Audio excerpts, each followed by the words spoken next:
Dans sa théorie générale, Keynes met en cause les postulats des économistes classiques. C'est ce que nous avons vu dans la dernière vidéo. Mais aussi, il place au cœur même de l'économie le plein emploi.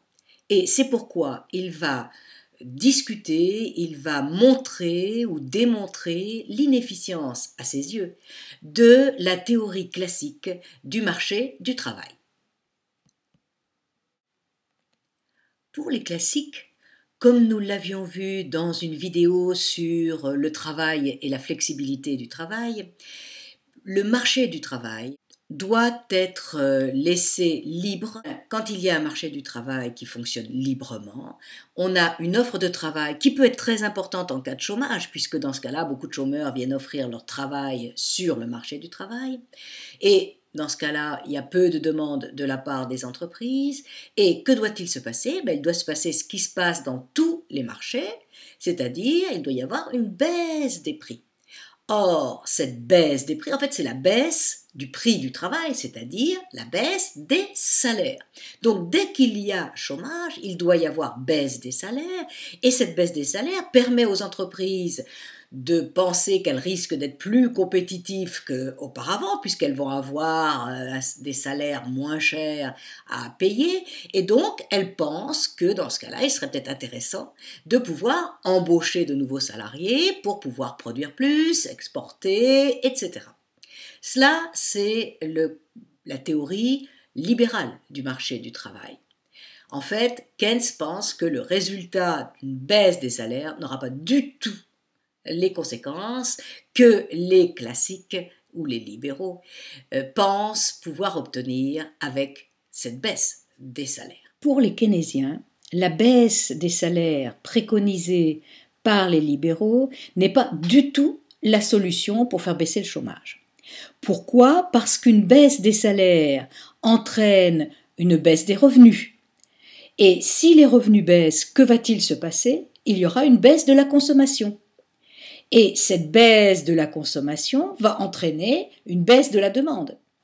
Et si la demande baisse, eh bien, la production va baisser aussi parce que les entrepreneurs auront anticipé cette baisse de la demande et donc auront décidé de faire baisser leur production pour l'adapter à cette nouvelle demande. Et si la production baisse, eh bien forcément, il va y avoir une hausse des licenciements, c'est-à-dire en fait une hausse du chômage.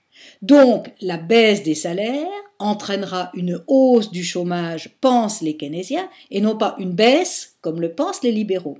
Et pour les keynésiens, il y a pire encore, c'est-à-dire que quand on fait baisser les salaires, donc les revenus, donc la consommation, donc la demande, donc la production, et qu'on arrive à une hausse du chômage, eh bien cette hausse du chômage, elle entraînerait, selon les libéraux, une nouvelle baisse des salaires nécessaires, et dans ce cas-là, cette nouvelle baisse des salaires entraînerait une baisse de revenus, de la consommation, de la demande, de la production, et une nouvelle hausse du chômage.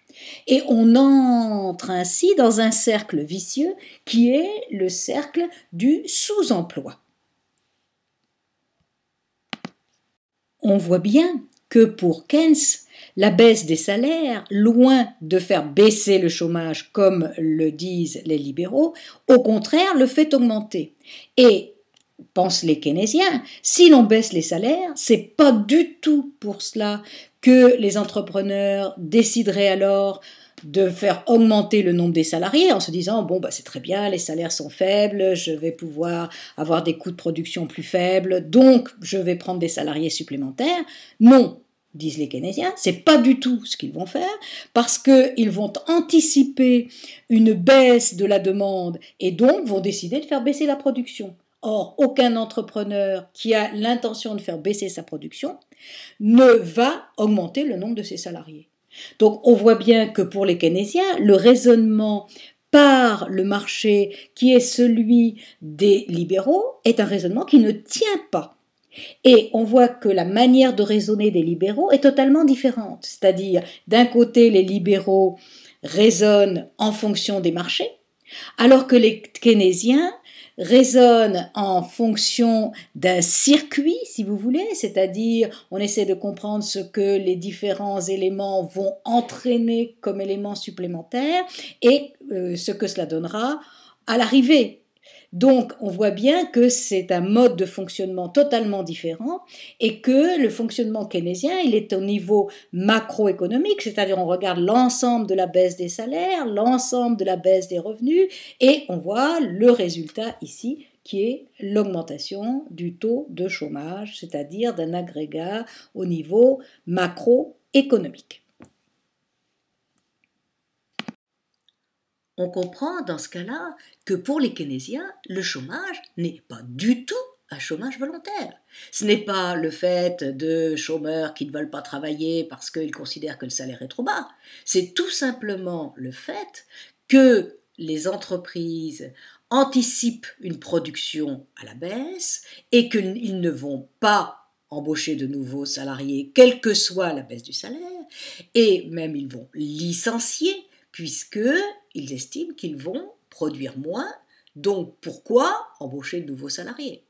Et on se retrouve avec ce problème de chômage involontaire, puisque c'est la production qui décide de la quantité d'emplois qui sera proposée, et donc à partir de ce moment-là, le chômeur, lui, il n'y est pour rien du tout, il subit les décisions de l'entreprise, ses anticipations, qui sont logiques si l'on considère la demande, et donc cette demande anticipée est l'élément fondamental qui explique le chômage.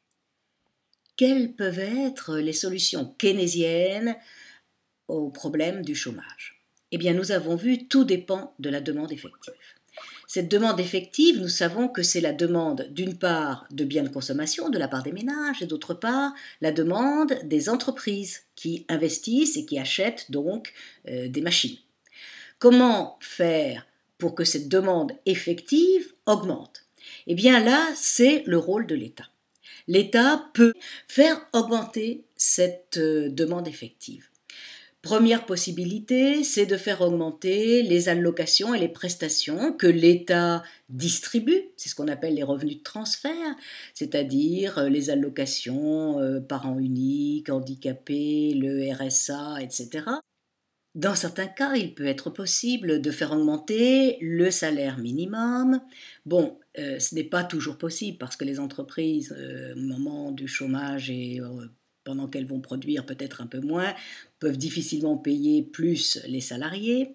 Mais il reste une dernière possibilité. Et cette dernière possibilité, c'est celle qui peut être utilisée peut-être actuellement, parce qu'il est difficile actuellement de penser à une augmentation des allocations, des prestations, etc., étant donné que l'État a des dettes tellement importantes qu'il n'est pas possible d'imaginer pouvoir distribuer de l'argent en supplément.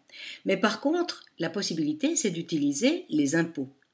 Comment utiliser les impôts? Eh bien, non pas en augmentant les impôts d'absolument tout le monde pour récolter plus d'argent, mais en changeant la distribution de l'assiette. C'est-à-dire, en fait, en imposant beaucoup moins les plus pauvres et en imposant plus les plus riches. Qu'est-ce que cela c'est censé produire?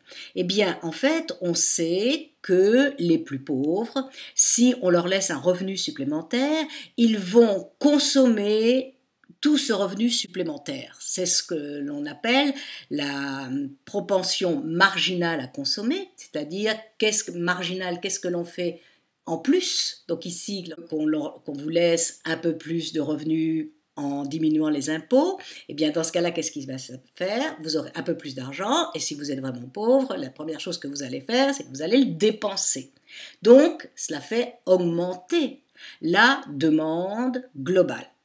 Et ceci, c'est une possibilité. Évidemment, ce n'est pas du tout ce que pensent les libéraux qui, eux, pensent que s'il y a des impôts à faire diminuer, ce n'est pas ceux des plus pauvres, c'est ceux des plus riches, parce que les plus riches sont ceux qui épargnent et que l'épargne est ce qui permet de financer l'investissement. Donc on voit bien là une idée totalement différente sur les impôts. Mais vu que la demande effective pour Keynes, c'est la demande de biens de consommation, mais c'est aussi la demande d'investissement, de biens de production. Or, si les entreprises n'investissent pas assez, ce qui est le cas lorsqu'il y a une crise, qu'il y a du chômage et qu'il n'y a pas d'augmentation de la demande, il n'y a que l'État qui peut dépenser dans des investissements supplémentaires. Et c'est ce que les keynésiens appellent le multiplicateur d'investissement, c'est-à-dire que toute dépense d'investissement supplémentaire va se transformer assez rapidement en revenus supplémentaires, puisque pour les entreprises qui vont avoir des commandes de l'État, elles vont devoir embaucher de nouveaux salariés, ou au moins payer déjà ceux qui n'auraient peut-être pas été là parce qu'elles les auraient licenciés. Donc ça évite de licencier déjà ces salariés, ça permet peut-être d'en embaucher d'autres, il y a donc plus de salaires qui sont distribués, ces salaires ce sont des revenus, les revenus, ils sont en grande partie consommés, surtout si la proportion marginale à consommer est forte, et cette nouvelle consommation va permettre, encore une fois, donc, d'avoir de nouveaux revenus. Mettons que les premiers achètent des produits dans les grandes surfaces et que ainsi on ne va pas licencier les salariés des grandes surfaces, on va même en embaucher d'autres, et ces salariés de grandes surfaces, eh bien, ils vont à leur tour dépenser leur argent supplémentaire, et ça va faire une nouvelle demande, et ainsi de suite. Et donc l'idée, c'est en lançant 100 d'investissements, par exemple, eh bien, on va avoir des vagues qui se succéderont de consommation supplémentaire, et cela doit pouvoir relancer l'économie. C'est ce qu'on appelle une relance économique. Donc la relance, on voit, elle peut se faire par la consommation, à travers les impôts par exemple, et elle peut se faire par l'investissement à travers le multiplicateur d'investissement. Si nous en revenons à l'actualité, nous voyons en fait que les deux tendances existent. Ceux qui pensent qu'il faut rétablir la compétitivité de l'entreprise en diminuant le coût salarial, soit par la diminution des salaires quand c'est possible, soit par celle du coût du travail, et dans ce cas-là, c'est l'État qui décide de faire diminuer les cotisations sociales. Ça, c'est une première chose, et c'est une première tendance. Et la seconde tendance est de dire non, quand il y a crise, c'est qu'il y a une faiblesse de la demande, que cette faiblesse de la demande, il faut absolument arriver à passer au-delà, c'est-à-dire à faire que la demande de nouveau augmente, et que cette demande, c'est d'abord une demande des biens de consommation, il faut que ceux qui consomment le plus les revenus supplémentaires, c'est-à-dire ceux qui ont une propension marginale à consommer plus forte, eh bien, se trouvent avec des revenus supplémentaires qu'ils vont consommer, et d'autre part que l'État, si c'est nécessaire, aide à travers des investissements pour que le multiplicateur d'investissement se mette en route et qu'ainsi, encore une fois, la demande effective augmente.